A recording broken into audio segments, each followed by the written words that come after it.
that shirt off, dude. Take that shirt off. On the corner. This is why you come here.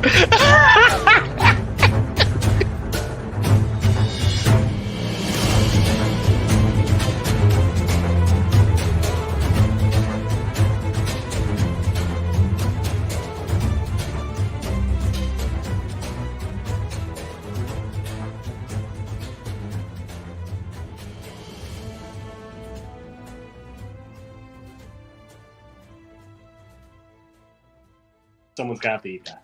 I'll have my mom fix your bowl of soup with goish. Perfect. We can all have one after the game, regardless of the outcome.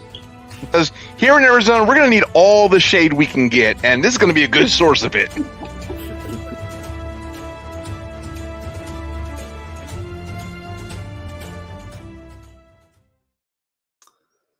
And we are live once again, y'all.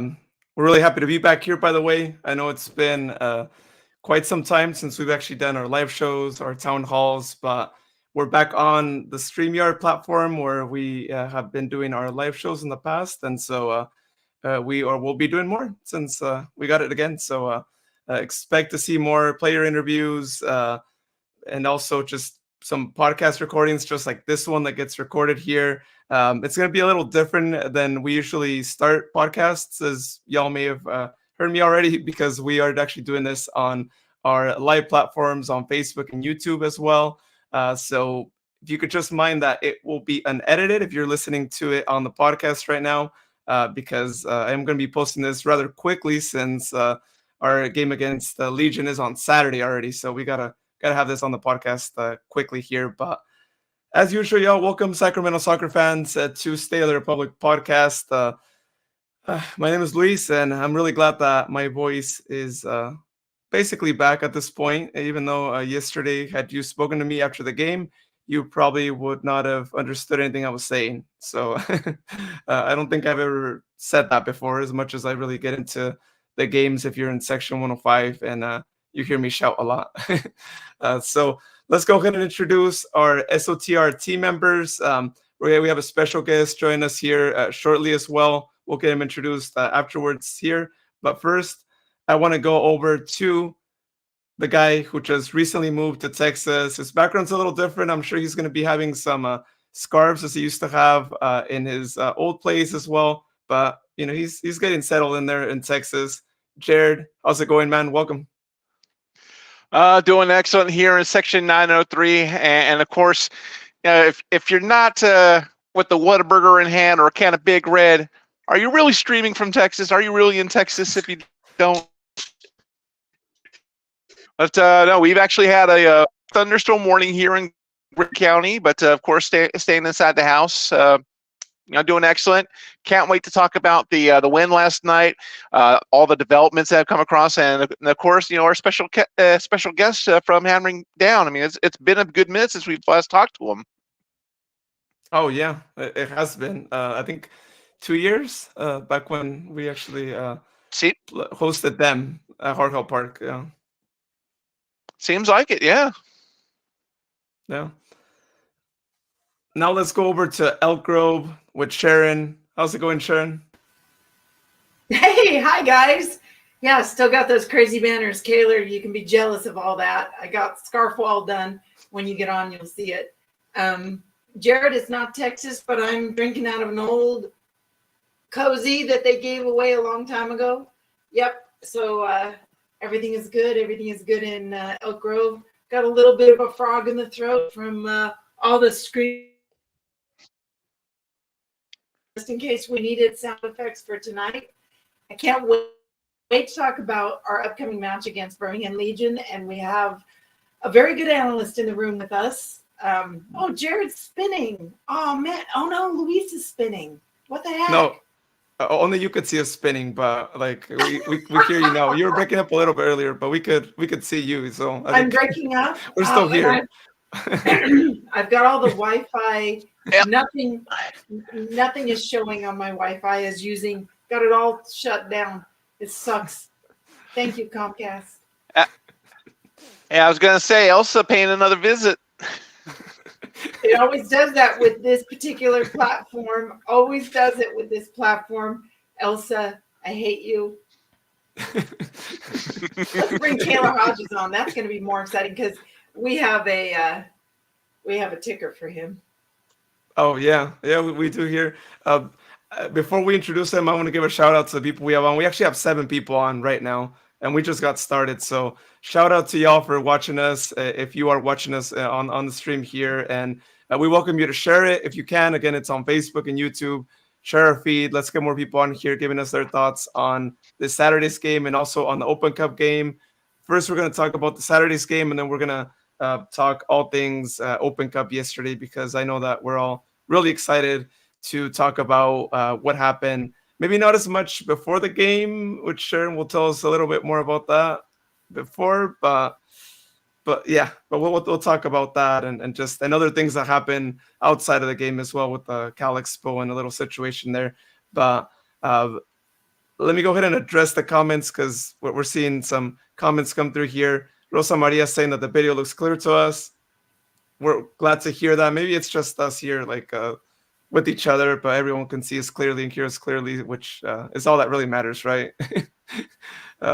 We got Tina waving at us and Jane. Welcome, Tina, Jane. Thank you for being here, as always. We appreciate everyone for tuning in to our podcast. But let's go ahead and introduce our special guest here.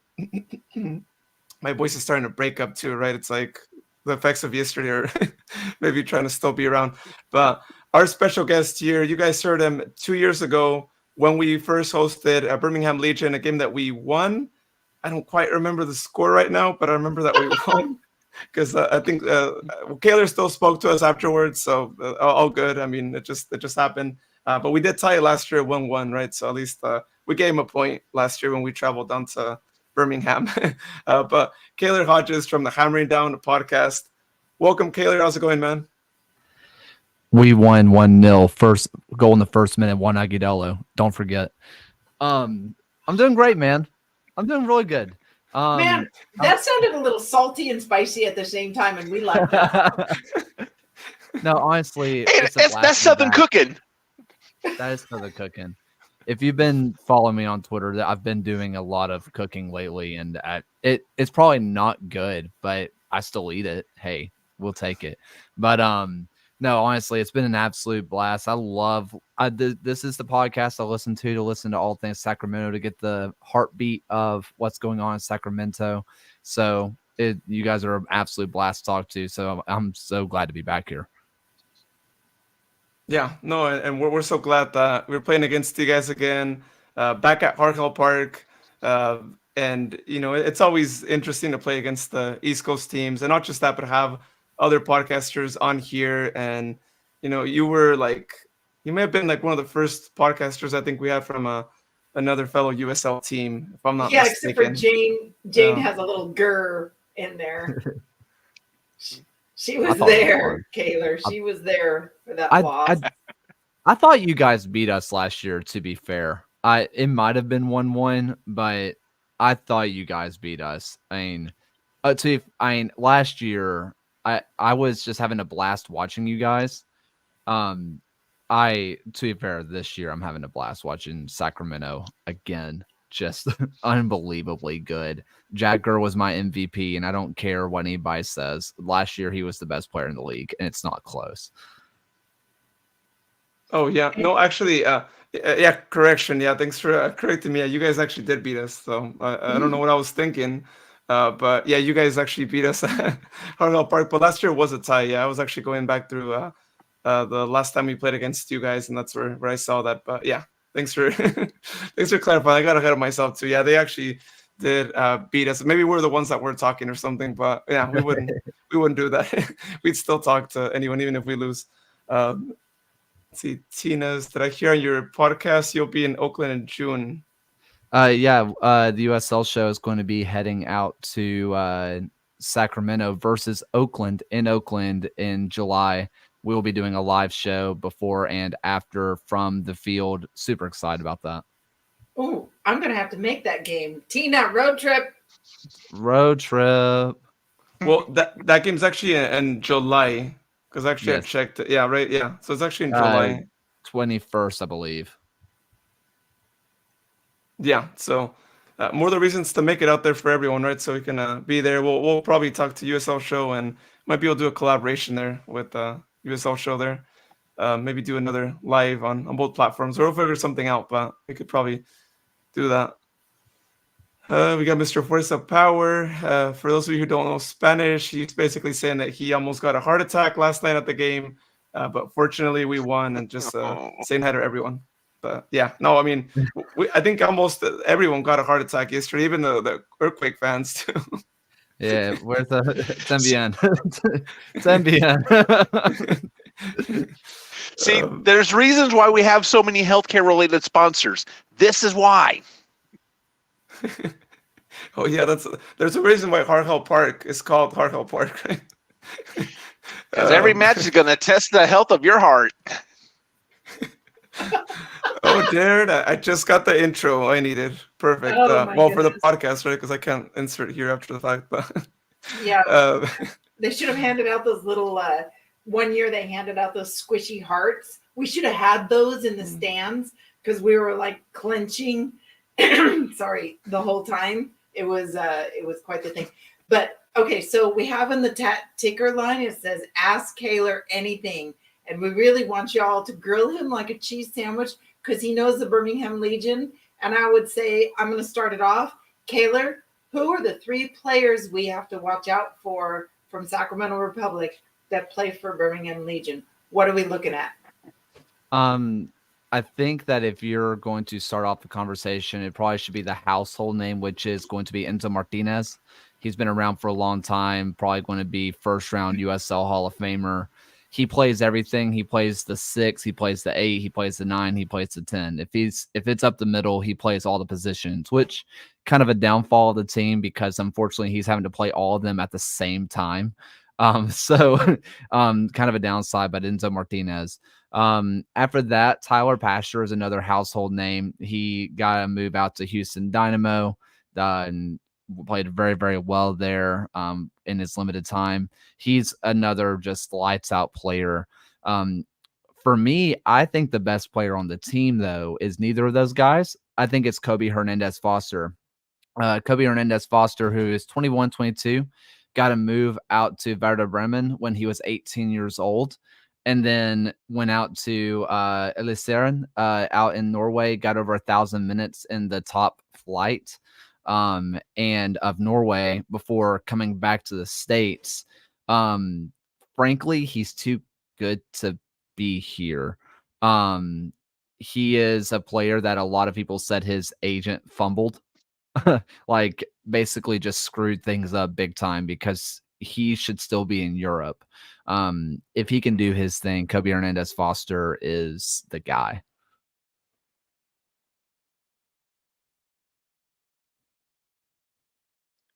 Oh, muted.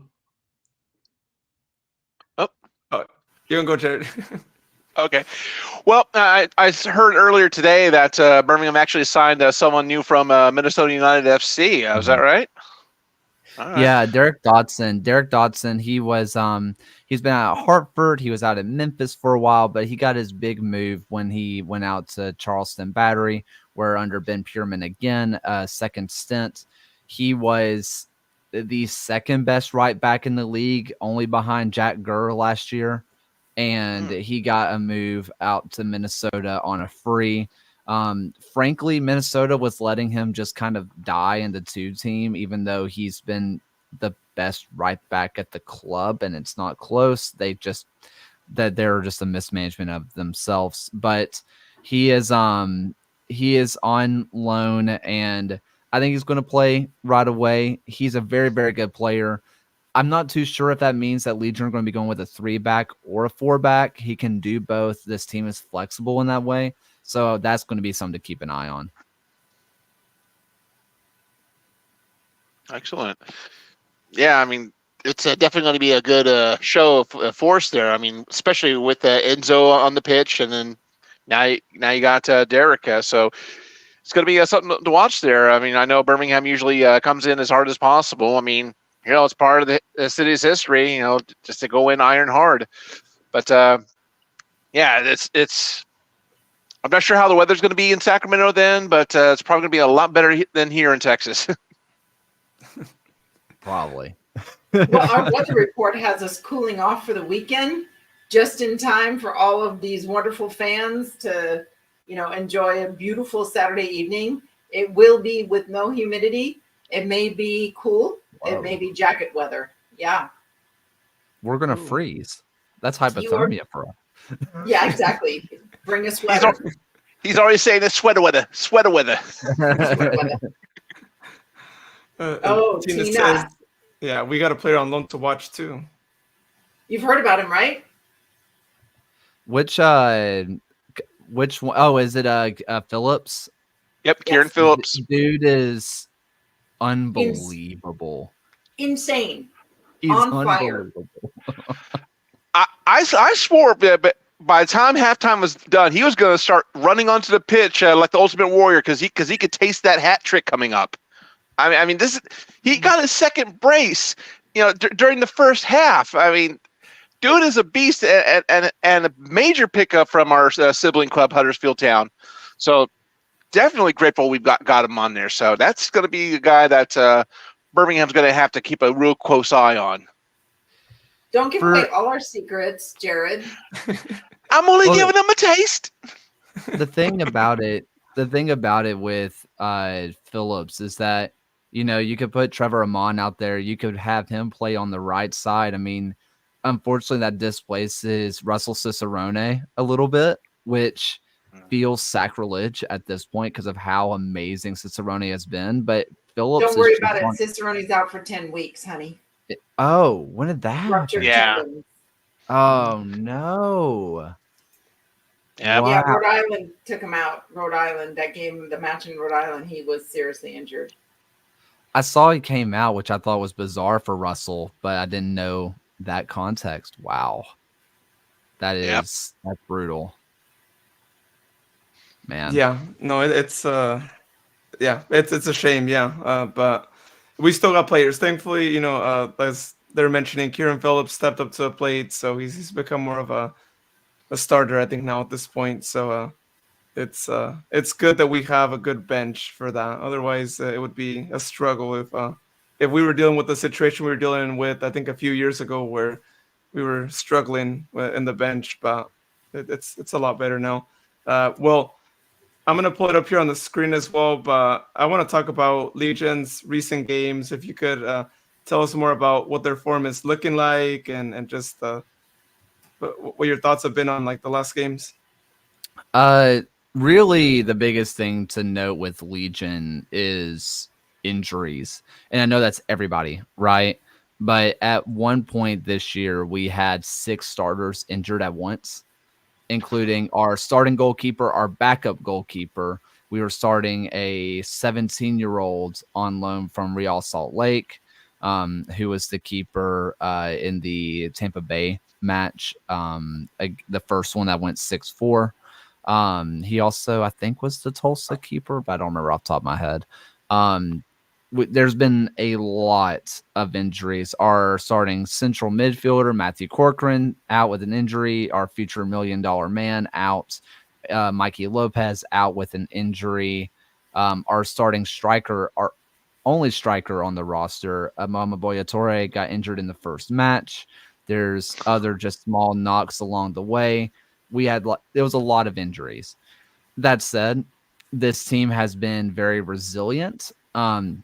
I talked to Ben Pureman after the Charleston match between Legion and Charleston, and he said that Legion's recent switch to the 4-3-3, where our starting striker Stefano Pino moved over to left wing, really threw the team for a loop because he's a guy who wins everything in the air.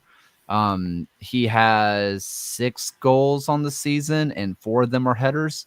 So, wins everything in the air, and they put him out on the wing. So typically your fullbacks are your shorter guys, and so they want to just win the stuff in the middle. So there might be a small tactic shift coming, especially with Eric Dodson. That's going to be a right wing back spot. That's going to be a little bit that's going to be taken up now, as opposed to Mujib Marana. So I'm going to be very intrigued to see how Legion played this one. Not to, I'm just going to throw the joke out there and yell at me later. Legion have two lineups, basically. They have a normal football club lineup where they play center backs, fullbacks, and central midfielders and, strikers and stuff. And then they come out with the Alabama State Capitol lineup, which is we only start right wingers, where we have like 6 right wingers on the pitch at once. Oh, jeez. I'm not joking. Like, Oh, jeez. we I get the joke, dude. That is just so. Yeah, Okay. I mean, against Tampa Bay, the 6-4, we had 7 wingers on the field at once because that's all we sign are wingers, and specifically 6 of them were right wingers. So you could either put out the normal thing or the Legion. There goes thing. women's rights. Sorry. Hey, the women won tonight. 2-1 up the Legion. Yes. All right. But yeah, I mean, it's going to be interesting. I think it kind of just depends on what lineup rolls out there. So. Oh my God, Jane. Jane's saying that doesn't play in the California State Capitol. Yeah. Sacramento might be the worst place to roll out the right winger lineup. Dude, we're rich in the left side, man. We got left wingers up the wazoo, with Tommy Villader and, Sanchez, Aldair Sanchez. And then, Yeah. Shane can play left or right, but, we stick him in on the left. So, we got that left side pretty well wrapped up. Roar always drifts over to the left side. So, we're right. Roro intrigues me because in the last match last night against San Jose, he was playing as the deepest part of their 4-3-3, which I haven't seen Roro. I haven't seen him really have that one in under his belt too often. So We were missing if that's Connor a new- Donovan. We were I missing mean- Connor Donovan. So you need to have the brains in the back. And not saying that Jared and Shane and Lee's very smart, but you needed to have the brains of our squad closer to the 3 center backs. So I think that was a little bit of the shift. It could be that just because he's fresh back, about his son and the surgery his son had last week, heart surgery to replace a valve. So he was probably a little tired. I think that's a safer spot for Rowe, and let Luis Felipe and Nick Ross run the rest of the midfield. So I'm going to stop right there because we don't know what's going on with Rowe. I think last time Legion played in Sacramento, Donovan was also out for that one. That was when he got injured 2 years ago. Even so, I mean, the fact that this team has so much flexibility just to do anything that you want. I mean, Sacramento's come out in that 3-4-3 that they're so used to, the 4-2-3-1, 4-3-3. We've seen it all. And it's just how flexible this team is. I'm not to get ahead of anything, Luis, but just Sacramento in general terrifies me. Without them adding so much talent that they already have. Trevor Amon is that guy. He is unbelievable. And Phillips might be even better, which is disgusting. Good for us. We have a backup in the bench whenever needed to, especially now with the injury going on too. But William Lamb actually makes a good point right now, and I'm actually looking at the time, and it's crazy how quick time has gone, and we're almost here at 7. And U.S. Open Cup is going to have their draw for the quarterfinals there. We're going to have it here in the background. Jared, if you could probably share a link to that, and we could probably actually have it here. I could probably share my screen here, and we can actually all see it live as it's going to. I'll probably cut that part off the podcast, so it's not just us looking at a screen. But we could do that. Yeah, we can see. I've actually got it in the background here in my room, and right now it's at the screen that I kind of play a little Jim Morrison. Is everybody in? Is everybody in? The stream is about to begin. Yeah. So I got to give credit for Jane referring back to Kaylor's comment about disgusting. Yeah, just Jane so says good. those players are disgustingly wonderful, and we They have to are. agree with her. And They're guess what, so guys? good. Our friends, as we open up in a couple of minutes to watch the Open Cup draw, our buddies on Rhode Island. Hey! Hey, Look at them. Oh. They're popping in for a howdy howdy. RAFC Nation, what's up, fellas? nice. I Yeah. love the people out of Rhode Island. Oh, they're so Man. good. They are. I think they reinvigorated our desire to do live shows single-handedly. So I gotta, and Luis, you know what I'm talking about. So this is why we're doing this live show with you, Kaylor, is because it's a lot of fun. We get to grill you like a cheese sandwich, and you're doing really, really well. You're just oozing out all the cheese for us, so we really love it. What I'm So here thank for. you so much. It's what I'm here to be, is the cheese of this podcast.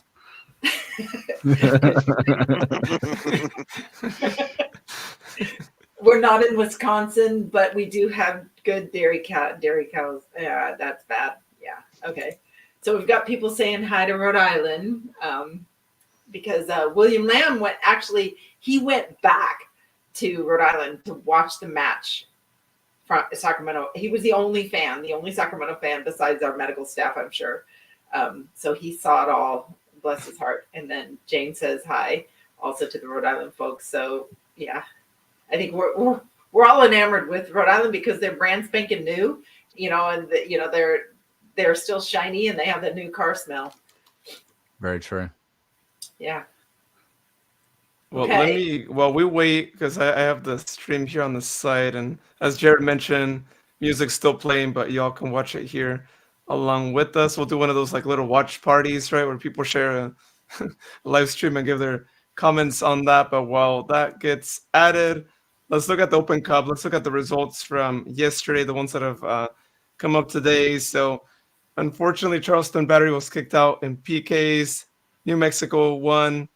Sporting KC won. We won. LAFC easily won. Indy 11 unfortunately beat Detroit City.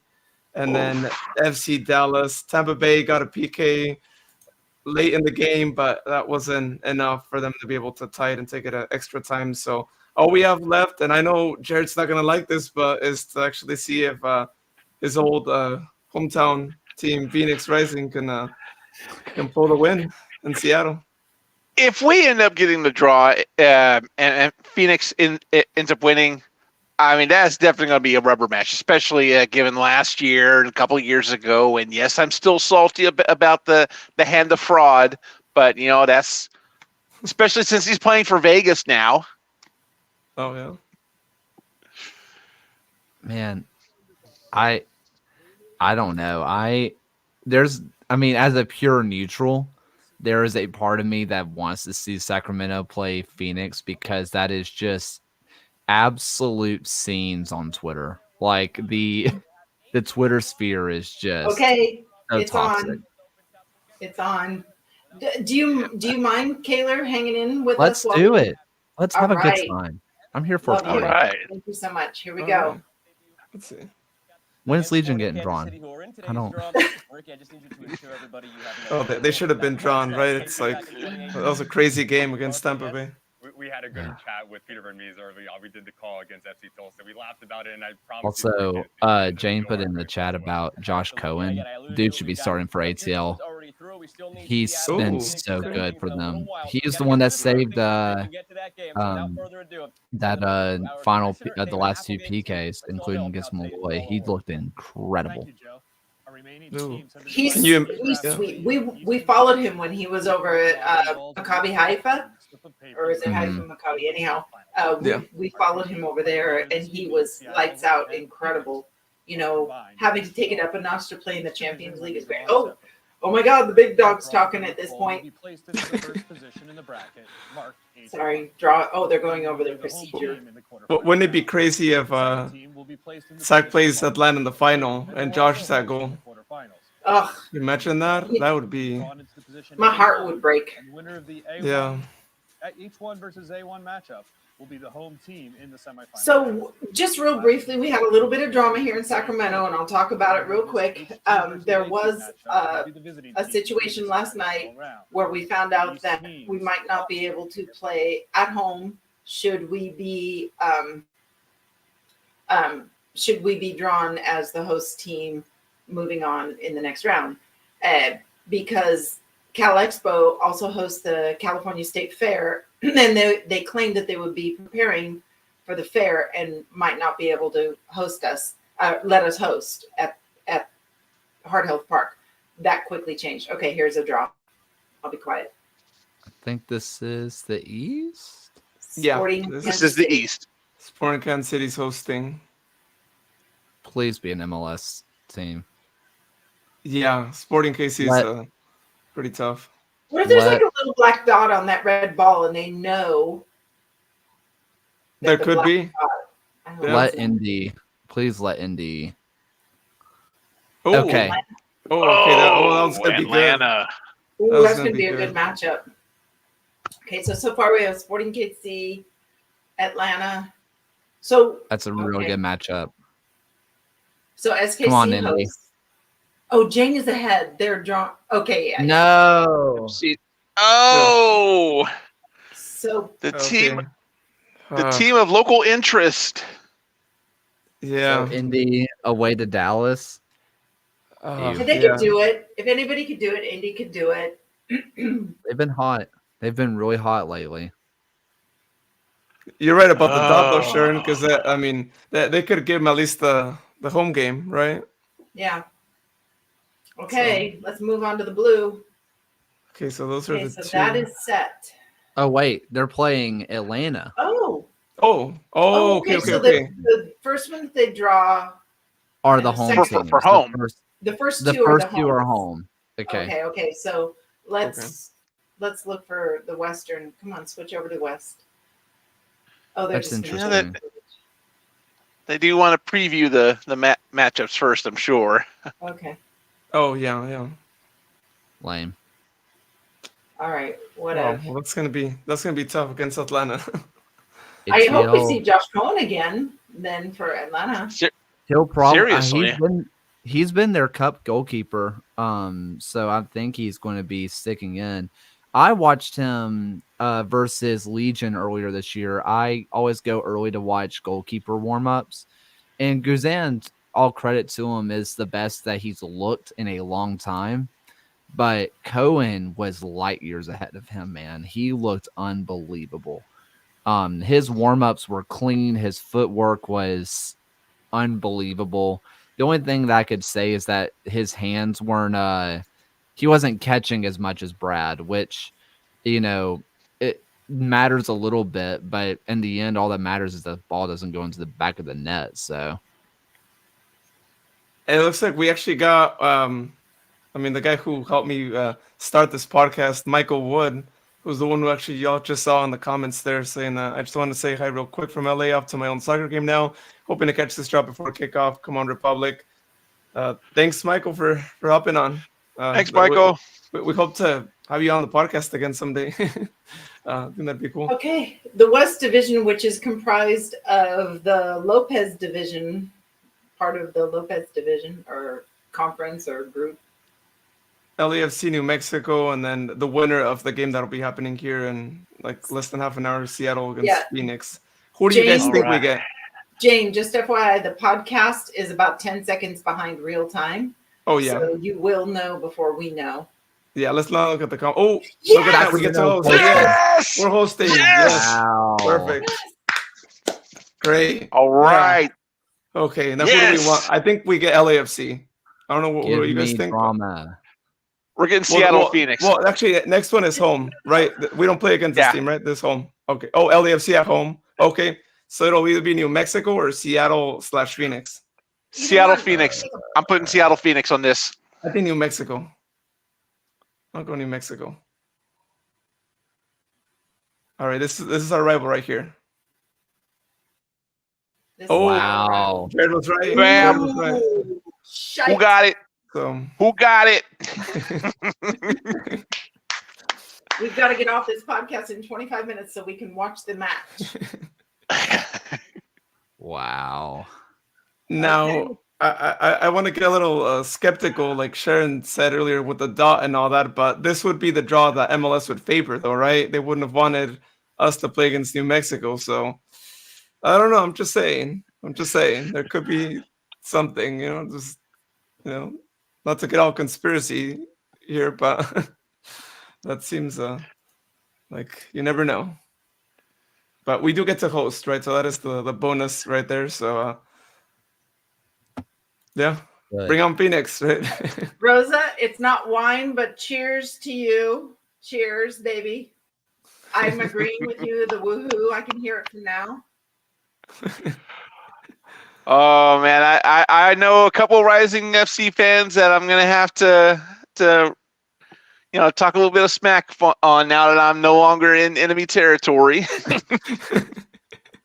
William said this. Oh, but William doesn't want Phoenix. Look, he says bring on Seattle. Oh, Precky's the assistant coach. I would love to see Precky again. Oh, yeah, there is that. Seattle's beatable. And Jane said, if I understand correctly, we'd also host semis if we win quarters. Well, we had it on mute. Maybe that's that. Yeah, is that what they said, Jane? Maybe that I is think what since they were the top draw, they would host the semis. Oh my God. I cannot believe William. William, you are a fan of every freaking team that's out there, dude. We love you so much. Yeah.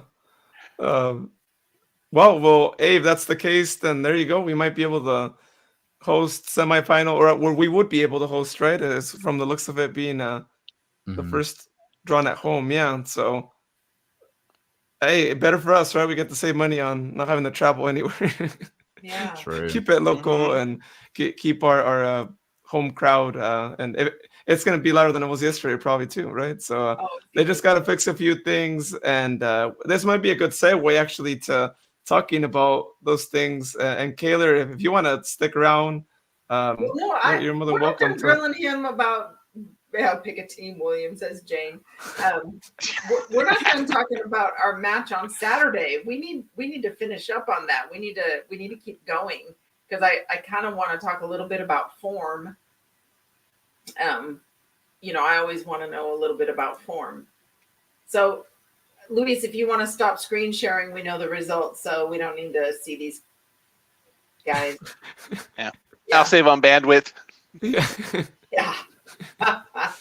So I want to know about what you think about form, Kaylor, of your team, Birmingham Legion.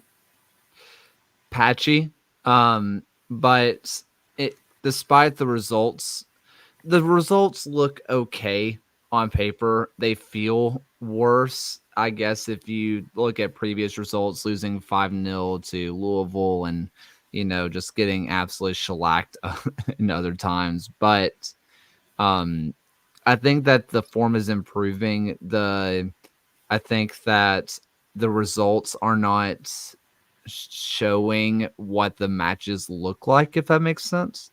So I feel like things are really on the upswing for this team. They're really figuring each other out. Coach Stone has been playing with the formation a lot, which credit to him. There was a long time where we said he wouldn't do it at all and that we would be stuck in the 4-2-3-1 forever. And we've moved past it. We have moved on from that, and I'm excited to see what comes of this. I think that in general that I'm not looking for a win away because Sacramento doesn't lose at home. That they just don't do it. So going into the Den of the Indomitable, you're looking to get a point and hope maybe a win. But I think that Legion will give Sacramento a game based on the form. Whether it be a win, I don't know. But I think it'll be a tough matchup. Ben Pureman said it himself after the game and at training before the game. When I talked to him then, he said there wasn't anybody he wanted to see less than Birmingham because they are just a grinder of a team. Like they are a team that doesn't quit. They are hard-nosed, physical as can be. So, coming off of a long match, just last night, maybe a tired legs plus some physicality from the 3 sparks could give Sacramento some trouble. I don't always, oh crap, what did my thing do? I don't always like to talk about things that happen to us, but we're not sure about Rowe. He did take a knock on the knee, had an MRI today from what everybody has said. Russell, again, he's out for 10 weeks. But I'll tell you what, some of our guys that are returning, have been returning, are starting to really shine. Seba came on last night and boom, got a goal. It's just, we've been making do. We've been patching. It always happens, right, Kaylor, mid-season, right? This niggly little things that, you just can't count on. Like you guys have injuries and, you have loans that are coming in and we're still figuring a little bit out. Like I think Rafa Huargi is still trying to figure out how to feed Trevor, right? Because he was used to feeding Russell and they kind of had a click. They knew what they were doing. And so he's had to kind of learn new things. And if we don't have Roro, then we're relying on Nick and Luis Felipe. But Luis Felipe has a totally different role than Roro does. That. How those two players are very different. So I think we're going to have a really good match on Saturday. I'm a little nervous. I'll be there at the match, of course. I'm a little bit nervous. Yeah. It looks like everybody wants to kind of talk a little bit about the Open Cup. I'm looking at comments coming in. It's kind of like, yeah, nobody cares right now about Saturday night. Everyone's on that Open Cup mood and all that too. Come on, folks. We got to get excited about Saturday. I mean, it's oh, boy. We got Kaylor. I mean, you guys, how often do we get a chance to reach across the continent and bring in another podcast, especially somebody like Kaylor Hodges who knows the entire freaking league, So it's just like our parents said, we got company. Be nice. I'll be honest, I get it. I totally get it. But Jane did confirm though that the winner of our quarterfinal game is going to host semis. So, and I like it how John phrased it, right? Like in parentheses, when we win and get to host semi. Yeah. So. Okay. Oh yeah, and then all right. So everybody said they are excited about Saturday, but when you beat an MLS team, although it's kind of when you beat San Jose, the fan base implodes, right? They don't like Fisher as the owner. All the comments from the fans were so sad. There might have been like one positive comment. So when you beat a team like San Jose, where nobody likes any of the players except for 2 of them, it's kind of like it felt really good at the time because it's an MLS side, but then afterwards, when you reflect, it's like, oh yeah, it's San Jose. I'm not gonna lie. I was heavily rooting for Oakland to beat San Jose last round because I was like, these comments will be so toxic, and I can just scroll for hours. Just yeah, it's just too bad that Oakland couldn't join the Beat San Jose club. I mean, we joined in 2022, Monterey Bay last year. God, we could have had a perfect sweep, but no, Oakland wants to go ahead and lose. Oh man, yeah. Oh, yeah, gosh. our schedule was insane. We went FC Tulsa, Tampa Bay twice, and then Charleston and Tampa Bay twice in 3 days, both away from home. Charleston and then Sacramento. Like that's one of the worst 5-game schedules I've ever heard. Yeah, that's pretty rough. What are the odds that you guys play against Tampa Bay literally like just within 3-4 days, right? Cup. Yeah. But then you guys kind of had your revenge, right? It's like you lost in the cup, but then you beat them. same stadium, right? So it's, at least it felt a little bit rewarding, right? To say like, all right, well, Yeah, did it that. was definitely one of those, like, for some reason Legion played really well at Ao Lang, and I don't know why. That's just always been a team that we've played well. It's never made sense to me because it feels like every time we played them, they should beat us by a lot because they're so good. But they just, I don't know. It's a close match every time. Well, Yeah. oh my God. Yeah, Jane. Not only was I wasn't reading the Reddit. San Jose Reddit was hilarious, and SJ guy on X congratulated us before the match even began. Wow, hey, that goes to show how much we're now respected by them, which is great, right? Because Well, see, originally we were thinking this was a good rivalry between Sacramento and San Jose because, and just to kind of roll the clock back quite a bit, San Jose was one of the first state capitals of California, but then that title was bestowed upon Sacramento. So even to this day, there's still a little bit of saltiness, especially with the San Francisco Giants, because there was talk about having them move. Or no, I'm sorry, it was the A's that were moving previously. San Jose said nope. Was told nope, Giants territory.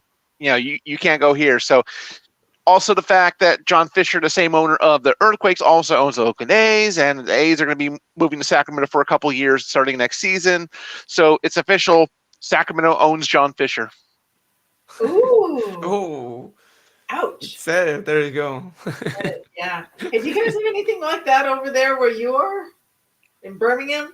You guys have like weird sports crap?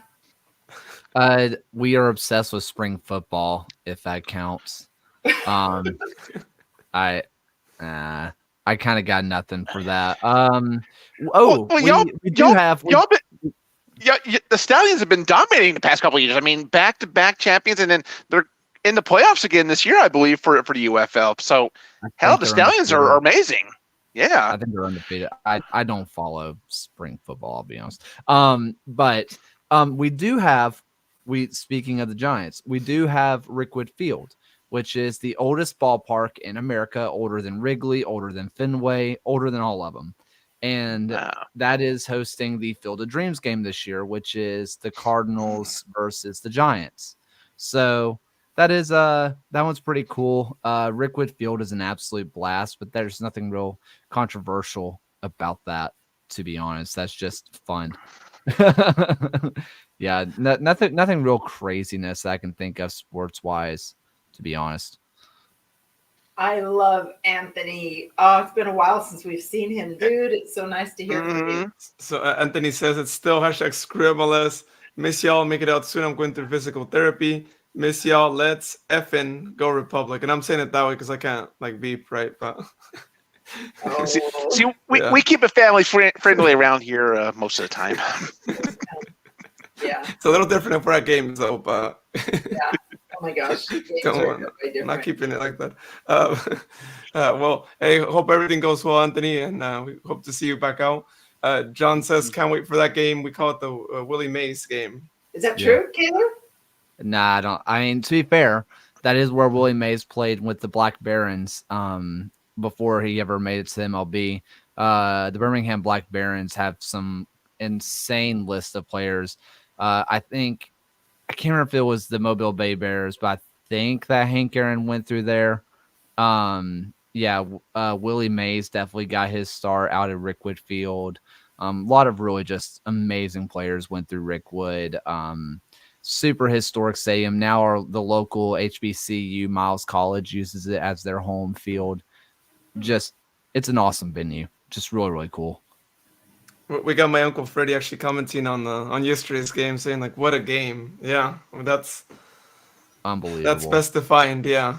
Which we gotta talk Open Cup, y'all. I know that. I know. Well, my question is why does your uncle have the face filter of a pig? It's a bear. No, it's a bear, Mouse? I think, or a mouse. Which one is it? Is it bear or mouse? I don't know. I can only squint so much. All right, he'll tell us what it is. It's a bear. It's Alice. I was right. Ah, okay. It's yeah. Oh, Jane has a very long question. Which he says, Kaylor, regarding playing at the Rowdies, I think it might be a similar effect to what we get in SAC because of the great atmosphere. Everybody's play steps up.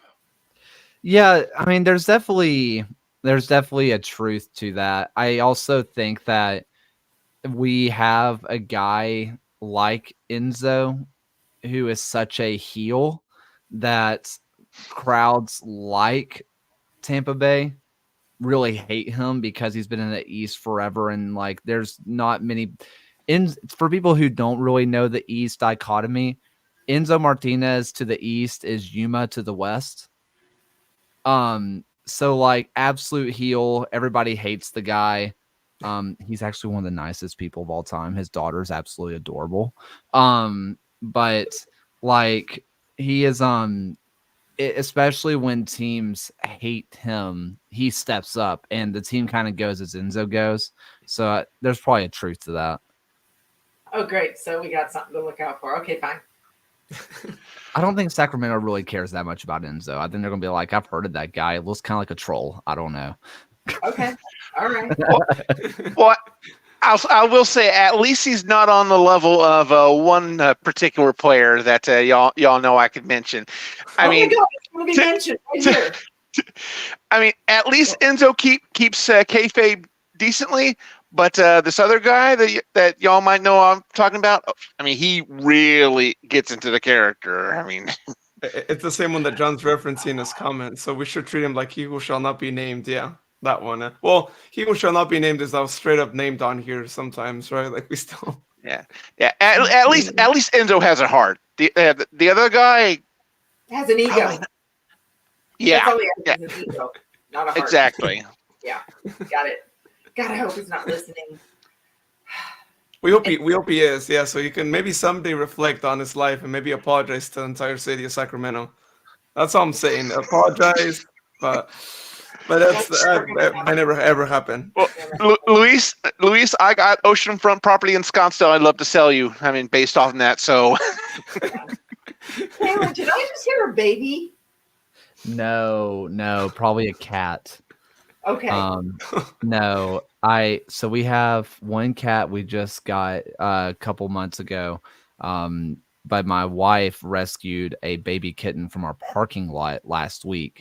That's like 3 months or 3 weeks old.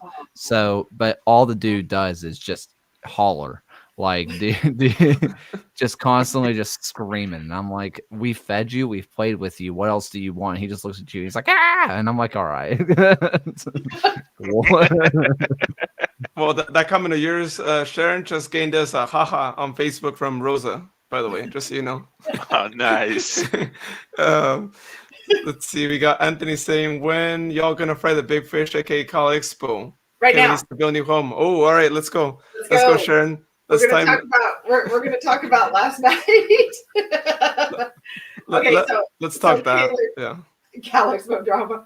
So it started with the beginning of the season when Cal Expo decided that our tailgate party was not going to be on the pavement anymore, because you know how Cal Expo parking lot, if you've ever been there, it's just a giant asphalt lot.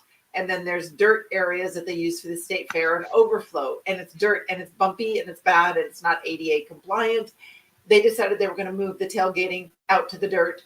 At the time, it was mud. And we had like mud gate every time it rained. It was just like not fun. And, you know, you needed a 4-wheel drive to get out to where they had the tailgate. So that was number one that they did to us. And it was a decision by Cal Expo, not the club. Although some people were hoping that the club would step up and cause it to be different. But there wasn't much that they could do. Then they put the employee parking where the tailgate was supposed to be. Anyhow, it was just this weird mess up thing. So that was number one. And number two, Cal Expo the police decided that after one little tiny incident, meows mean that they want booty rubs, says Rosa. Oh God, thank you. Yeah, she's right. Okay. So, and now that the dry season is here, the tailgate now is a fire hazard, but they've eliminated the availability. We can't use charcoal. We have to use propane, but that gets hot. car tailpipes get hot, we could start fires out there, but I guess that's not a big deal. So that's the tailgate issue. The second issue is there was an issue with, you know how clubs all have their flags on a pole and they fly the flags during the game and they swing them back and forth and everybody has a flag. You look at LAFC and it's like the whole entire supporter section, which is huge. Their flags are going bananas, right? It's huge. It's huge. That's what soccer is. You know, flares we can't do because it's Cal Expo. Flags now on poles. They eliminated the poles because of one incident. We can't bring any poles in, but we can bring these tiny flags that the Sac Republic gave us. We can bring those in because all you can do is poke somebody's eye out with it, but you can't beat them with it. So, so now Tower Bridge Battalion can't use flags. However, the staff get to have their flags as they run up and down, you know, whenever there's a goal or something exciting. So now it's like, what are we left with? We can't do a flag, because you need the pole. And then last night they said that the gates were going to open at 5:30, and there were $2 beers, 12-ounce beers, $2. Gates at 5:30. 6:10 p.m. they finally had the gates open. Game started at 7. A flyover was going to happen. The team was going to take the pitch at 6:20. Everybody's trying to get their freaking $2 beers, and the lines were it was just insane. Everybody trying to rush for the $2 beer, which some of them probably weren't that cold. You know, you could see them shuffling these beer things around. And the reason why they couldn't let the fans in at 5:30 when gates were supposedly open to get our $2 beers was because the freaking medic didn't show up on time. And you have to have a medic in the stadium per USL rules, right, Kaylor? Yep. Yeah. USS Soccer. Or Yeah. USSF Federation. So we couldn't let the fans in. Medic didn't show up till 6 something. So we just had this giant, it was pretty messed up. And, you know, people were hesitant to even get in line to get in because they saw the line was so long that it was being super crowded and they're not going to get their beers. So nobody was in the stands when they did the flag flyover. Luis, do you want to pop that video? Let me get it loaded. Yeah, I don't have it loaded. Yeah, here. you don't do the sound, just mute it. But yeah, so if you didn't see the flag, the guy with the parachute dropping the U.S. flag in for the national anthem and the game ball, nobody saw it because everybody was in line to get these beers because we got in so late. It was just crazy nuts. Anyhow, so we have a problem with our who we rent from because we're renting essentially. And then on top of that, we alluded to it sooner. We finished our match and then we find out that Cal Expo wasn't going to let us use Heart Health Park should we win the draw, which we did tonight. And so that created a furor. And of course, I was part of that. I was posting things on social media. I probably shouldn't have. But even our coach got involved. Next thing you know, recant, relent. And now Cal Expo is saying, oh, yeah, no, we'd love to do this. We'd love to promote Sacramento. So at any rate, it looks like since we won the draw, there's no drama. We're going to be hosting on July 9th or 10th, whatever day it is. But it's just so weird to be a fan at Cal Expo anymore because they have more clout than we do, which leads me to my final statement. Build the freaking stadium in downtown. Yes. That is our very own. Yes. I think, honestly, you could change a Cal Expo to BJCC and Birmingham fans would be like throwing petals at your feet. Like, we hate who we rent from. Everyone hates who we rent from. No one likes them. Concerts refuse to come here because of them. There are so much crap that the BJCC has caused. Like they kicked a guy out of the stadium last year after allegedly the guy said derogatory things to him. There's mics there. It never happened. The guy never said a word to him. Dude just went on a power trip and just told him to get out and made up a story so he could justify it. They don't allow so many things. They charge $20 for gravel parking that's a half mile away from the stadium. Oh, ouch. Oh God. Well, And our parking is super unbelievable. expensive this year. Our parking for a crap lot, whether it's dirt or just it's no trees unless you park under the solar. $15 to park at this. They've already paid for it. It's already been paid in spades.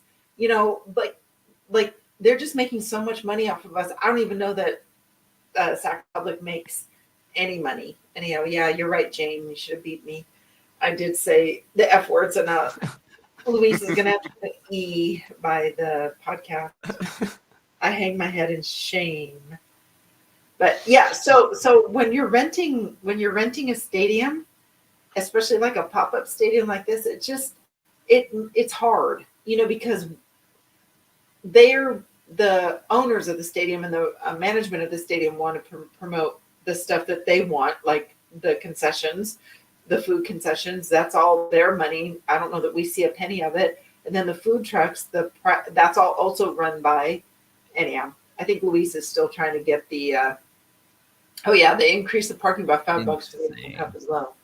Yeah, like BJCC does the same crap. Like it's all overpriced food. The beer is ridiculously expensive. Yes. The $2 beer, I was like, Legion fans would bite your hand off. We got a special deal of $5 beer for like maybe an 8-ounce pour. And it's like you guys could not be any more out of touch. I understand that you hastily built this stadium because you desperately needed to get the World Games here, and so you spent way too much money on it, and now you can't afford it. I'm just going to throw it out there, City of Birmingham. If you've gone bankrupt twice, maybe you shouldn't build crap. Like $5 beers, like $5 to $12 beers, which they're normally $12 beers are not going to give back your millions. Get a job or something. This is so adorable. I have to stop for just 1 second. William Lamb is reminding us that the Seattle Sounders and Phoenix match is on right now. And, you know, I think we're almost done. We didn't even get to show the highlights from the match last night, which was just an amazing match in itself. But because everybody probably saw it or watched it, you know how incredible they were and how deserving Luis Felipe was of the man of the match. You know, the dude's incredible. But anyhow, so that was the Cal Expo drama. We can close the chapter on that. Were you able to get the video up? Or no? Yeah, that's loading right now. Yeah, it's gonna take a few minutes too, but we'll get it shown on here. Let's see. Anthony says the stadium was never supposed to be permanent. It seems like it's turning into permanent. Wake up, Kevin. Yeah, I mean, we hope it's not. Yeah, because this whole drama, it's gonna keep going on, right? Cal Expo's not gonna change their ways, and it's a shame, right? Because you would think the people that run Cal Expo would be a little more supportive of the local team, right, and the city as a whole, and all that. I don't know, maybe. I mean, it is a state-owned property. I don't know how far city council can go and how many people can maybe do something about it, right, or like voice their opinions to the city council. But hey, if that's an option, yeah, maybe that could. The city has very little sway. We would have to talk to the board. The board members of Cal Expo.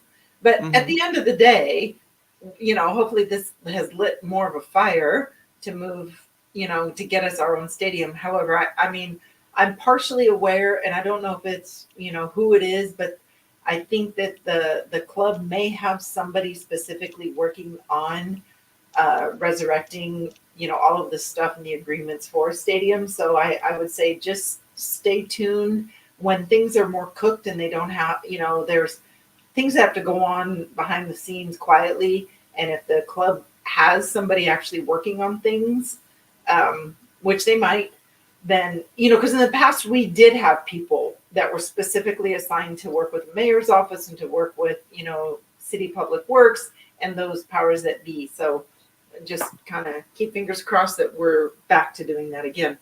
At the end of the day, what's your pleasure, men? And do we want to talk about the match last night, or do we want to cut so we can go? We're watching.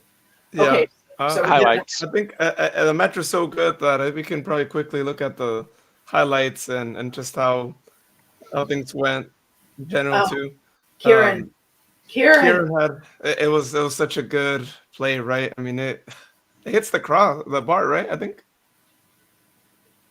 his first attempt. Well, the fact that he outran Yeah, everybody. yeah. Of course, all the San Jose fans were basically saying that their defenders were crap and couldn't keep up with him anyhow. So. And then, I mean, Preston Judd scoring on Sacramento is true USL heritage. When I saw Preston Judd, I was like, I haven't seen that name in ages. So he used to be the way that I used to think of Preston Judd, because I would go to San Jose games. His last name for me was Thug, because that's kind of, he was more of a thug than anything else. He was, he was kind of a big boy. And so Preston Thug, because he was, hard man. So to have him scoring like that is weird. No, in this play, it sucks that Roro had to be the one to mark him, right? Like, it was. Preston Judd was with the Los Dos for a long time, and he scored. I think there was a couple seasons where he had double-digit goals in the USL Championship. He and there was another guy that I can't remember off the top of my head were the only reason to watch Los Dos, because they were hilariously bad. But Preston Judd was incredible for them. Yeah, I think he may have scored. He may have scored against us with Los Dos. I feel like that name was definitely familiar. So that may have happened at some point there. But the guy who Lewis marked there is Lee, which Lee had. Thankfully, even though he didn't start as well, I think in this match, he had a turnaround, right? I mean, he ended the match like in great form, but that was just one of his mistakes in the game, right? Which thankfully didn't cost us. But that's. Well, we're always talking about pressure cover balance, and when Lee gets drawn out, the player that has to tuck in is going to be either Dami or the other back that. Well, there isn't one. It would have been Dami, that should have tucked in or covered for that. Who started in goal last night? Was it Danny? Because Preston Judd's run tricked both of them. It tricked both Danny and Lee, because you can see as he cuts inside, Danny goes to the near post, reading the initial run that he makes, and then he cuts outside. He was ready for a near post shot on that initial run. He goes near post. He goes off the back shoulder. I think it was just a brilliant run that fooled everyone too. I mean, it sucks, but it's a brilliant run. It very was. Yeah, the juke he did at the last minute to get behind Lee. You're right. Lee was on. Lee got wrong-sided on that guy, but we didn't get the cover. It happened so fast, so I don't know that there was anything Dami could have done. No. True. But then there's us. Yeah, Luis Felipe, who ended up being man of the match, making his presence known early on in the match with a good assist, a crossover to who else but Kieran Phillips, who scores in a unusual fashion, right? It's like he just kind of crashed into the ball. But hey, it works, right? I mean, as long as you get a touch to it, that's all you need to score. But I think that the goalkeeper was a little thrown off, right? Because it's like he didn't really expect that, right, to happen.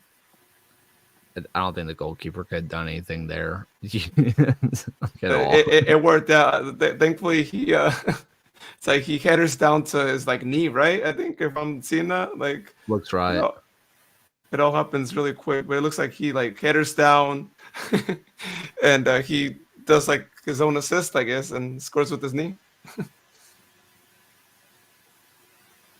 Goodness. So, yeah. That's so funny that John was watching the match while flying on the airplane, and then also, or landing, and then during luggage pickup. That was funny, John. And then we get another goal in the first half. Yeah, assisted by Jack. Who else but Jack, right? And then Kieran opens up, gets a clear shot at it, and gets his brace in the first half, like we talked about earlier. So it doesn't matter what side of your defender you're on, because he was on front side, and typically you're going to defend to protect your goal, right? The defender was behind him, which is appropriate, and Kieran still found a way. What the heck? I'm intrigued by the goalie's positioning there. He's new. They've only had him a month. They've only had him a month. He's a sub. I think he got caught cheating a bit because there's really only one place that Kieran can go with that ball with how his defender is shading, and that is to the near post. Not saying he needs to hug the near post, but it looked like he misread it and thought that maybe he was going to try to go far. But the way the defender's on him, he's definitely guessing. He is guessing the far post goes near, gets beaten. I see what you see. But don't you just love this little combo? I mean, it's a sweet little combo. And we hope to goodness that by watching this, you're not going to tip off, anybody on the Birmingham side, Kaylor. Jack Gurr, good at football. I think that shocks everyone in Birmingham. Shocked, not shocked. So that was that. And then we move on to the second half and a goal that at the time crushed us all, right? Because we were all hoping we would close this out with the win in the regular time. And I mean, leading up to this, right, the foul that happened, if I remember correctly, I think it was Luis Felipe that did the foul. And I remember shouting at him, like just pull the guy down, right? Because I think it was going to be a really good opportunity for San Jose. But I mean, what are we gonna know, right? If a free kick's gonna come through, and it just—I don't know what you guys think, but I just think it was one of those shots that managed to get past Danny, and that doesn't usually happen. But I don't know what happened with Danny in this play because it's going right to his post. What do you guys think? Bad wall. That's the first thing that I can think of. It's kind of hard to tell without the alternate angle, but it looks like to me that he doesn't set his wall up where he needs to, and instead of setting up the player maybe a person and a half off of the near post, he doesn't quite get them far enough and he's able to bend it around. That's the way it kind of looks with the way this ball is played. And I know he's having to play both the in swing and the out swing, but I think that I don't think he set up a good wall. And I think he trusted his wall to get it done, but it was just a bad wall. Well, speaking of bad walls, 2 matches ago, Roro was able to set up a wall where he aimed the ball. I don't know if you heard our commentary or watched the match.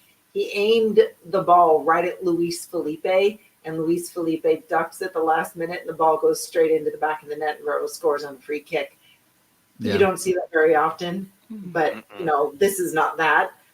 But a wall can make a big difference because nobody was behind Luis Felipe. So when he ducked, it was just, there was nothing the keeper could do because he was sighted. He couldn't see.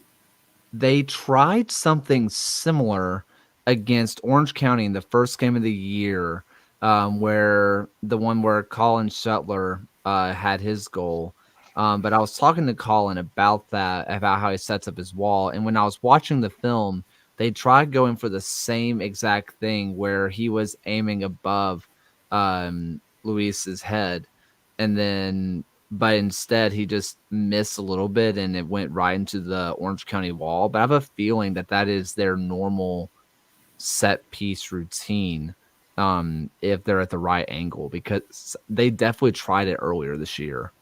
Ah, got it. Good to know. You watch everything. Not much gets by you. It's what I do. That's your job. No lie. Yeah, I wish it was my job, but hey. Got to teach the 3-year-old. So 5 minutes before the game ended in regular time, we get this play, right? Treeby was going to score such a great goal off a corner kick. And of course, it hits the post. And then Lee tries to do a header as well. The goalkeeper yesterday saved San Jose so much, right? It wouldn't have gone extra time had it not been for that goalkeeper. And maybe we would have seen I don't know. It probably would have been more than what the score shows, right? Yeah. I mean, that's an unbelievable save. It's an absolutely unbelievable save. That, and it seems like our goalposts. Next home match I go to, I'm gonna have to bring my sage and kind of smudge the goalpost, because it seems like we have the worst luck at shots at Hard Health Park. I mean, we could be going on a breakaway, they kick it, bam, hits the post. They try it again, bam, hits the post again. I mean, that's how our luck is sometimes, especially at home. Yeah. Yeah, no, that's how it's been. Like, yeah, we could have a whole collection of post videos probably for the season already, and it'd be quite a bit there. Everybody was joking on one of the matches where we hit the post so many times that I forget who it was that said that they need to move the goalpost 4 inches to the right, because we were hitting the right goalpost like crazy and not scoring. And then we move on to extra time, 100th minute, and they come up with a play that is really good on their part, but I think our defense got lost a little bit there. Let the guy who ends up scoring the goal get the space, and then even though the ball seems to like be a little ahead of the guy who ends up scoring, it's still enough for him to be able to like pull the shot that ends up giving them the 3-2 lead in the first half of extra time. So he's their he's like their one of their marquee players. Help me out with his name, Kaylor. Hernan Perez, right? Yeah. Or Hernan something. They love him. They love him. There's like a couple guys on their squad that they absolutely love. He's one of them. And they do have talent. It's just, a matter of putting it all together as a package. But so they scored, and then there's Sacramento. So that was their goal. And then there is us here, which we'll move on to where our goal happens here. So the 106th minute, who else but the guy who I really wanted to see score, because you guys know that 2 years ago, Luis Felipe scored against Earthquakes. And if you guys don't already know, he used to play with them.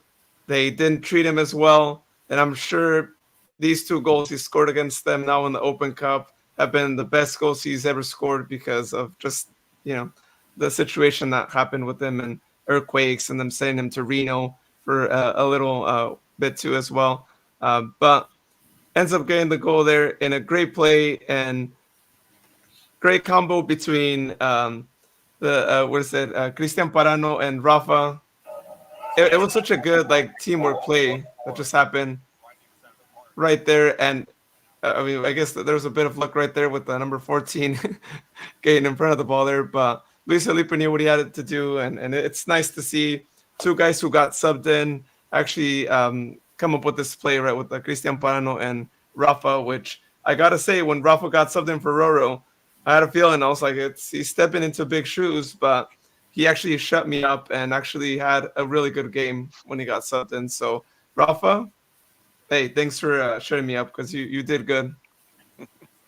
So, and I'm sure maybe Roro probably is involved in some of that, right? Because he's got to have his replacement be able to, at least, play like him there as well. But that was that. How'd you guys feel? Luis Felipe scoring the goal, and not just that, but his iconic celebration of hey, it's just doing business as usual, right? Well, he did give props to Roman at the time, because Roman was right there. So I think a lot of what Luis Felipe was doing was on behalf of Roman. So I loved how he was, and he was kind of like he indicated through his celebration that there was more to do. It's like, come on, we can't get too excited about this, because it's just that. And now we've got to break this tie. We don't want to go into PKs. Yeah, Jane says we don't talk about that Shetler goal. Yeah, she's right. But we didn't want it to go to PKs. We were amazed that it had already gone to 3-3. That there were 3 goals versus 3, and we had so many subs on at this point. We'd already brought in Seba, Christian Parano, all of this. So at this point, we're feeling kitchen sinkish. They've taken Shane Wheat out of the defense and thrown, another attack in. And so it was like, now what? We've got to hang on by our toenails here. And then something magical happens. Yeah, starts off with Christian Parano too, which Christian Parano came in this game like perfectly, right? He's the sub that we had in the extra time, and it's just the kind of guy that I think we've been wanting to see for a long time, right? Because he's definitely got the skill to play like that, and he showed it here in the match where like you got to show it, right, when you're in the Open Cup. But perfectly assisted.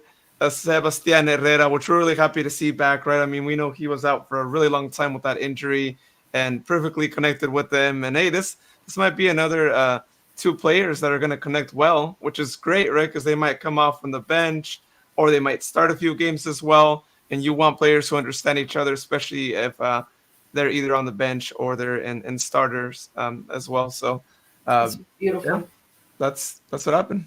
He's back, and if you were at the stadium, just like Sharon and I were yesterday, I mean, the whole stadium nearly like erupted, right? And I know we were talking offline with Kaylor, and Kaylor was also seeing it on TV with how much the camera was moving and all that. So yeah, more moments like that.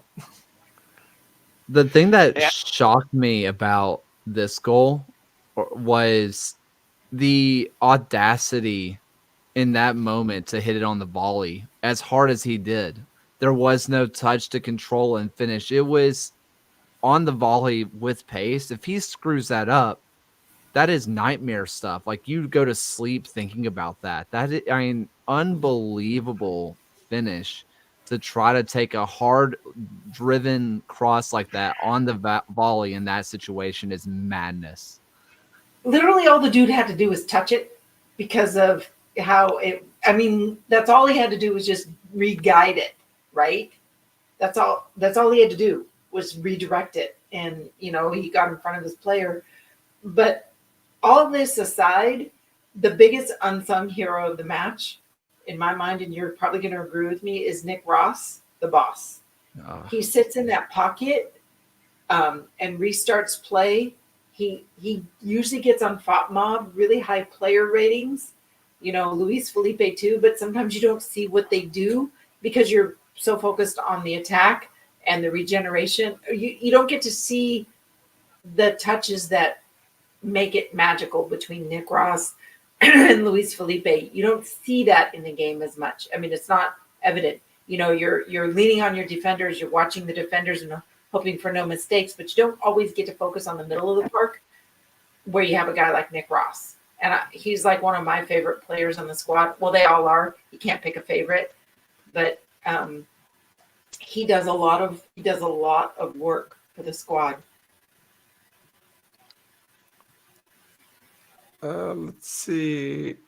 Yeah, Jane, if we could see that here on the replay, I think might not show us everything. yes. Jane writes, did you guys catch Seba's celebration? He put the ball in the shirt to look like a pregnant belly and went to kiss his pregnant partner. His wife, that's his wife, who's in VIP. Yes. I don't know if they show the celebration after the goal, but if they do show the celly, that's what happened. So it's pretty cool. Very touching.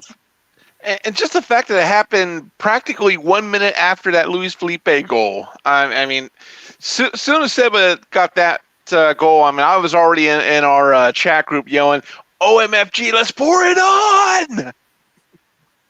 Yeah. Oh, yeah, and that's a good point. Yeah, I mean, it was literally like a minute after, right? I mean, a minute and a half after our goal, we get the other one. And yeah, as you can imagine, if you were at the stadium, I mean, we were just all ecstatic, right? Like, you go from scoring one goal, being really happy that we just tied this, and then the next minute you're scoring the game-winning goal. Like, it was crazy. Very few teams can say that they were down in the first extra time, and then they changed their way around. So Anthony writes, any update on Roro? Well, he did get an MRI, and that's all that I know so far. So if anybody in our chat has any updates on Roro and what happened at the MRI today, we don't have that information. I know I don't. But just pay attention to social media. If something's going on with Roro, it'll come out, and we'll see whether he's going to be available for selection this weekend. And now it's time to actually see something that people haven't seen on camera yet. I mean, on video, and that is our podcast winner dinner competition. Y'all, this is the spreadsheet that we look at when we actually talk about this on the podcast, and it's getting pretty complex now that there's been a few games here going on. But let's talk about how we did in yesterday's game. Because you're still winning. God, I hate you this year. So in this game, Sharon got a point, Jared got 2 points, I got 2 points. Wait a minute. And, How did you get 2 points, Luis? Because there were no PKs. Yeah, no PKs, and also I called the first yellow card. Why did I say that we were going to go to PKs? We almost did, and then freaking Seba had to score a goal. God dang it.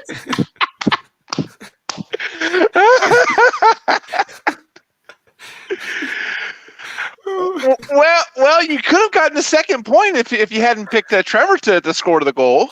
Yeah, whatever. That's well. Okay, well, so I'm now trailing, I think. So I don't know what the score is. So there's the scoreboard, y'all.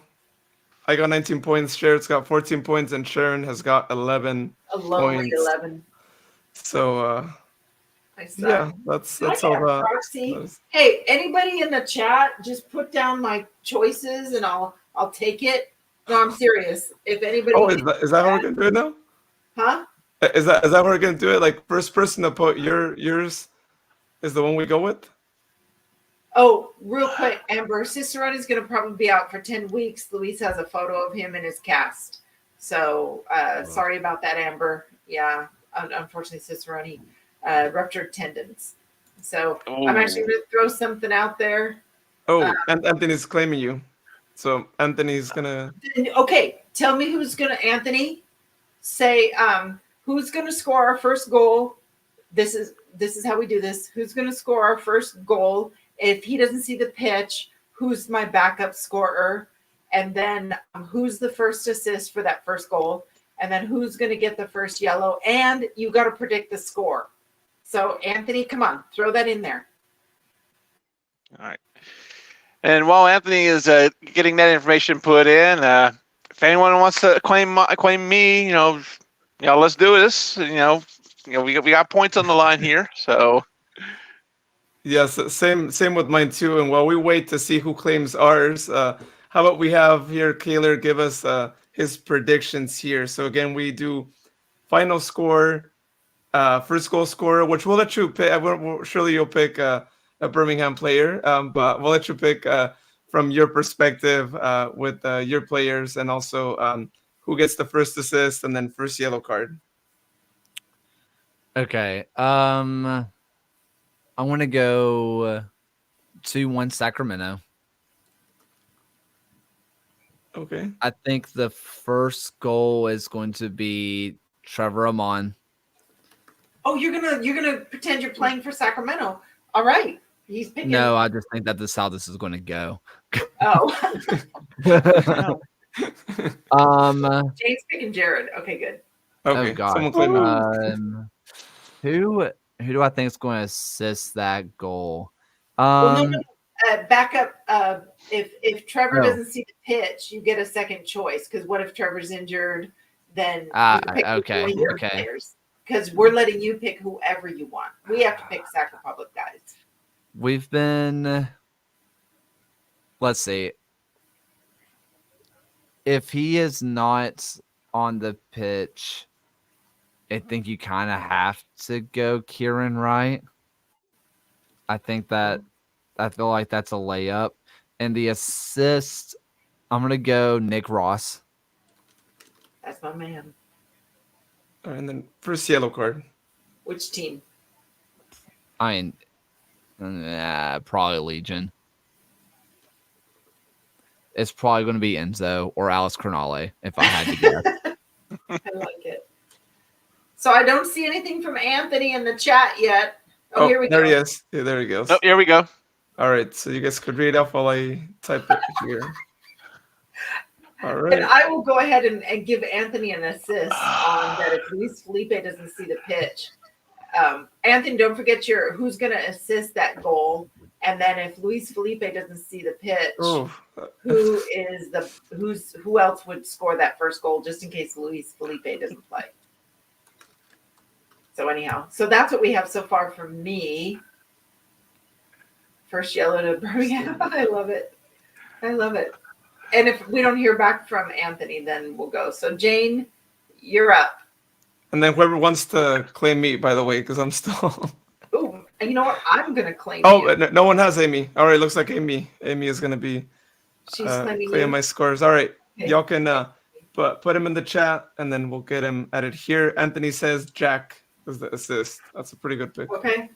And then I'll go ahead and just in case I'll pick if Luis Felipe doesn't see the pitch, I'm gonna go with Kieran.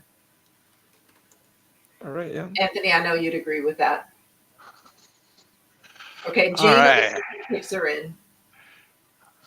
Okay, Kieran. Okay, Trevor.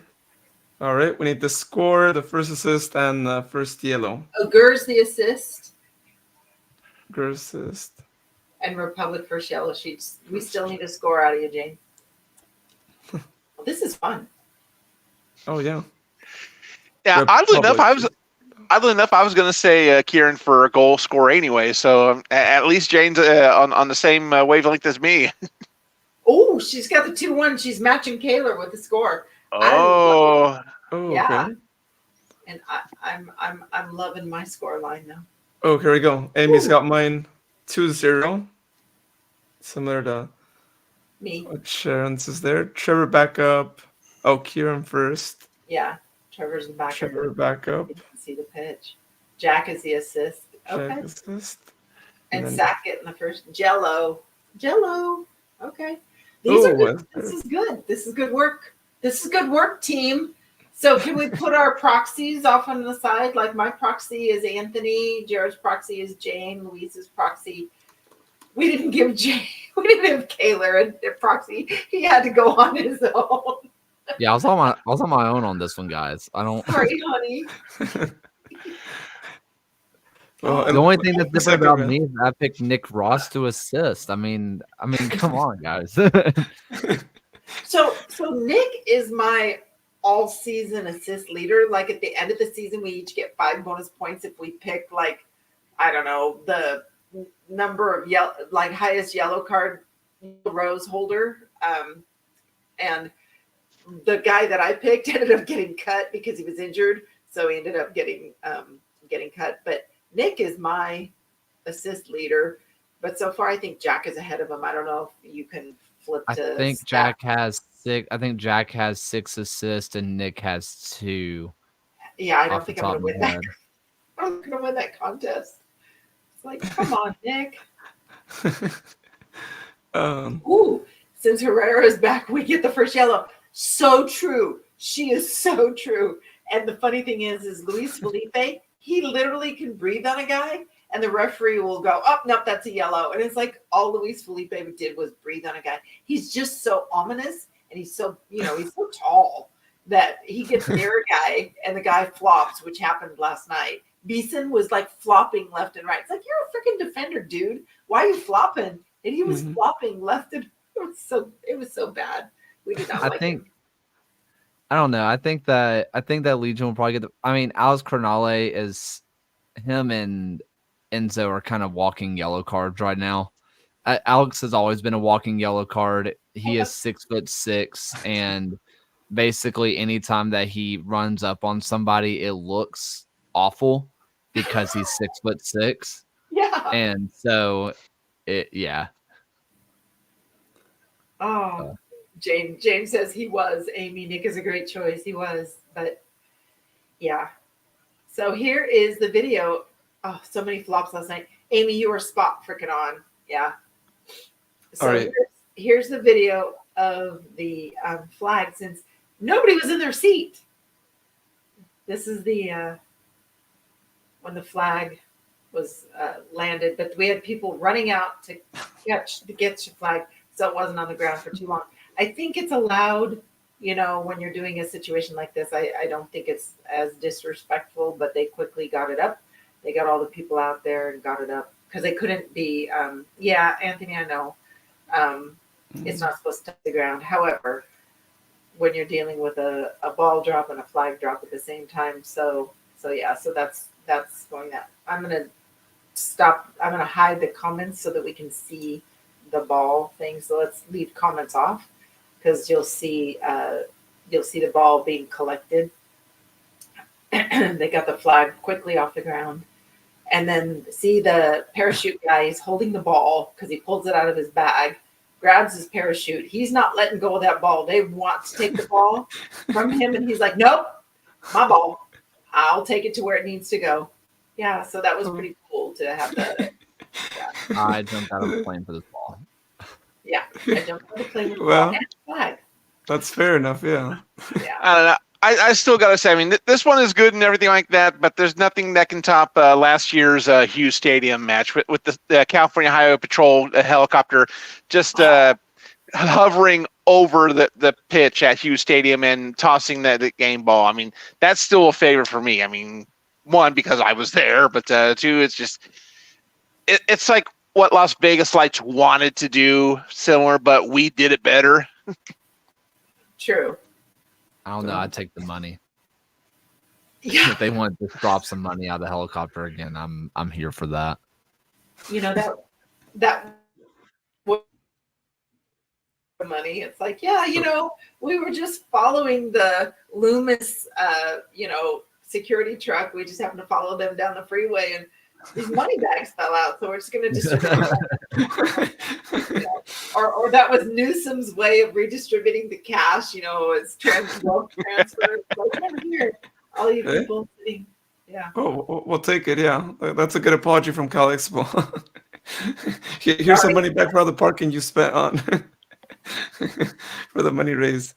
A lot of people didn't get to see the ball drop too. I mean, from what Sharon was saying, with the stadium being open later than it was expected. All that happened too. But they'll probably plan something for the game against Phoenix or Seattle, right? And which, speaking of that, it looks like right. 0-0, right? Yeah, right now it's at the 37th minute, still scoreless. Okay, still anyone's. Yep. Yeah, I've got it on in the background. The Llamas, I know Jared the Circus Show. Oh God, yes, the Llamas. Yeah, I don't even think they're having that show anymore with the new ownership. Which, in a way, I'm kind of glad because finally there's ownership that's taking things seriously with that club. Whereas in years past, I mean, they had llamas out there. They had the cash copter, the T-shirt gun that they used in replacement of the helicopter after that FAA complaint. But I'm just glad Las Vegas is starting to make a name for himself and actually getting serious, even in the land of Sin City. So let's see how that goes. You say that? Oh, sorry. Go ahead. Oh, I was going to say, you say that, but I think I said on the USL show last night, or maybe it was off air. I don't remember. But there was something. I remember I was just kind of watching the matches, and I went to go make lunch or dinner or something, and I come back, and there is an Elvis costume Elvis in the back of a pickup truck pelting kids with water balloons, and I was like, I love Las Vegas. Oh, and how could I forget the inflatable call-in? Oh, no. Yeah. I can't believe I forgot about that. Was Las Vegas where they had the IKEA sandwiches, or was that Phoenix? No, that was Phoenix back when they were in Chandler. Okay. During COVID. Build your own burgers. The cold burgers. Yeah. Just to give some insight behind that. A couple years ago, of course, Phoenix Rising was playing at their pop-up stadium when it was in Chandler, which is the southeast valley, which is like a day trip to get to from the west side of the valley. I had gotten a burger because I bought a ticket with vouchers. Basically, you had to put the toppings together yourself. I mean, they seriously bagged the tomatoes, the lettuce, everything like that. So it's like, you had to put it together. And even the cheese was still in the wrapper. But the next season, they went back to serving it hot. I think what might have been is they might have had some like volunteers helping out or something like that. So that's the only thing I can think of it. But no, their burger. Just the word IKEA burgers. You had to have the IKEA burger. It's like, why do you call it that? Oh yeah, you self-assembly. Because you put it together. Yeah. I'm surprised the plastic wasn't melted with the cheese, right? Being how hot it gets over there. Like, surprised you didn't. Yeah, back when the bathrooms were 30 degrees hotter inside. Oh, and that too. Oh. Okay, so it looks like Kaylor's going to be saying goodnight. It's bedtime there in Birmingham. So we love the fact that you have joined us. You have added such a spark and such an incredible wealth of knowledge. You know the sport so well. We love having you on our podcast, and we look forward to seeing you again. Would love to come back anytime. I have an absolute blast. Real fast, Jane. Lynn Family Stadium for Louisville. Charleston. I forget what there's out at Patriots Point.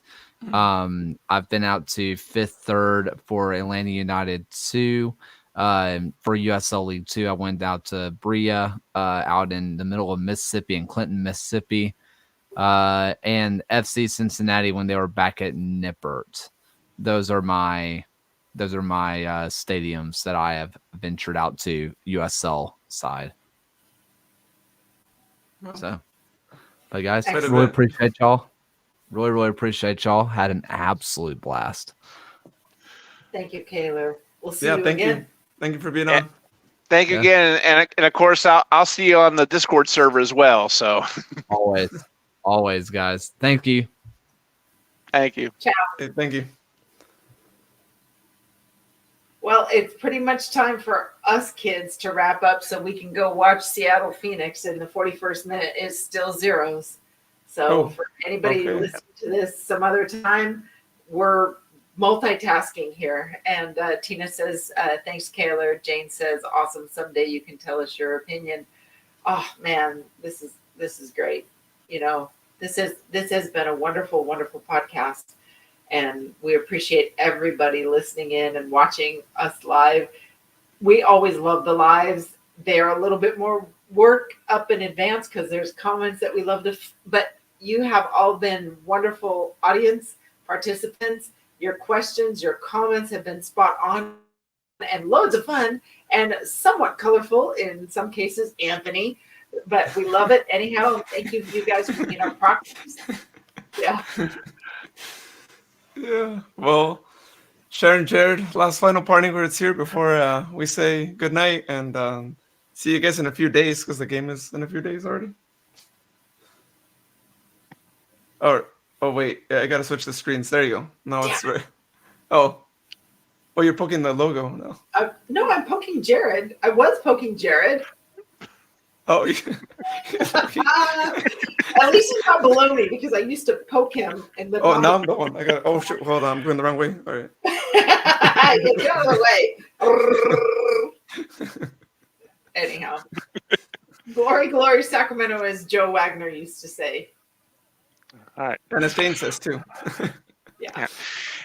And of course, with some of the small banners that were in the TBB crowd, first of all, great to hear Roman is recovering. I know he's going to be back up and going full speed sometime soon. And of course, we do want to remember the memory of one of our Tower Bridge Battalion members, one of our OG members, Terry, who joined the TBB section in the sky. But she will definitely be missed. We love her. And on a more positive note, go Republic. I was a little surprised seeing that I popped up in Sharon's screen up there. I was like, wait, how am I doing that? But we know why, because she's also managing the studio behind the scenes here. But for mine, y'all, we were really loud yesterday. We got to keep it going in USL as well. I know Open Cup, it's a different vibe and all that, but still, USL, we're trying to get 3 points. Let's get the 3 points and keep it going. Get your tickets if you haven't yet. And also, Kevin, please, let's get an update on that stadium. We don't want this Cal Expo drama to keep going, because it will keep going, unfortunately. That's the nature of Cal Expo. But y'all, thank you so much for tuning into the podcast, to the live show. We appreciate everyone leaving the comments, leaving the reactions. It's been a really funny podcast, a little live kind of thing with us struggling in the comments and you guys giving us your input on the podcast winner dinner. But we're going to have more of these for sure. But just as Sharon said, that they do take more work and they do get kind of lengthy. You could see we're almost going 2 hours here. So from an editing perspective, that's why I'm just going to drop most of this just on the podcast. It can be a little difficult, but we're going to try and do more of these, especially when we do interviews as well. So you guys could chime in and give your questions to the guests as well. So have a good night, everyone. And you'll hear us next week here on State of the Republic podcast. And on SacSoccerPod.com. Cue the music, Luis. All right, here we go.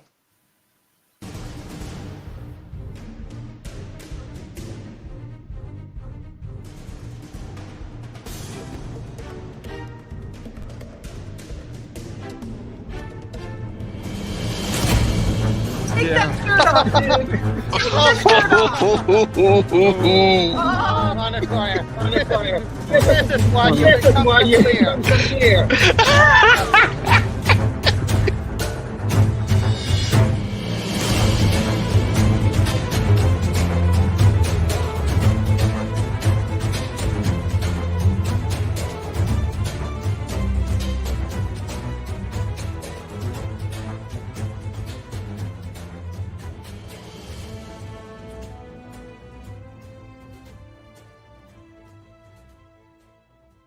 Someone's got to eat that. I'll have my mom fix your bowl of soup with goish. Perfect. We can all have one after the game, regardless of the outcome. Because here in Arizona, we're going to need all the shade we can get, and this is going to be a good source of it.